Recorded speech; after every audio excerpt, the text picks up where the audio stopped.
আসসালামু আসসালামু আলাইকুম, সবাই আলাইকুম, কেমন সবাই আছেন? কেমন আছেন? ভালো আশা আছেন। করি তো ভালো আছেন। আমিও আলহামদুলিল্লাহ ভালো আছি।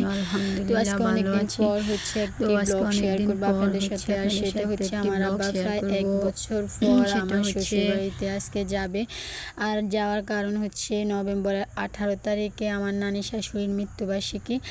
আর 18 তারিখে মৃত্যুবার্ষিকীটা গেছে, আমি হচ্ছে ওইটা 18 তারিখে না দিয়ে আপনাদের সাথে অনেক লেটে হচ্ছে শেয়ার করতেছি।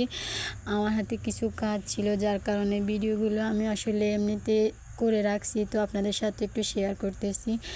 তো আমার নানি শাশুড়ির মৃত্যুবার্ষিকী উপলক্ষে হচ্ছে মসজিদে কিছু ছোটোখাটো আয়োজন, তো মসজিদে বিরিয়ানি দিবে আর হচ্ছে হুজুর বাসায় এসে মিলাদ পড়বে। তো আমি যেতে যেতে লেট হয়ে গেছে, আমি আমার ভাই আর আমার আব্বা দাওয়াত করছে। তো আমি যেহেতু বাপের বাড়িতে ছিলাম, তো আমি সহ আমার ভাই আর আমার আব্বা সহ গিয়েছি। তো গিয়ে দেখি হচ্ছে বিরিয়ানিগুলো প্যাকেজিং শেষ আর রান্নাবান্না শেষ করে ওরা হচ্ছে মসজিদে দিয়ে দিয়েছে। আমার যেতে যেতে অনেক লেট হয়েছে, তো আমার শাশুড়ি আলাদা করে আমাদের জন্য রেখে দিয়েছে আমাদের বাড়িতে আনার জন্য আর হচ্ছে আমরা খাওয়ার জন্য। তো রাত্রে হচ্ছে আমরা থেকে যাব আজকে, আমার শাশুড়ি আসতে দেয় না। তো আমি হচ্ছে আমার আব্বার জন্য গরুর মাংস রান্না করছি, মাছ ভাজি আর ইত্যাদি ইত্যাদি যা ছিল।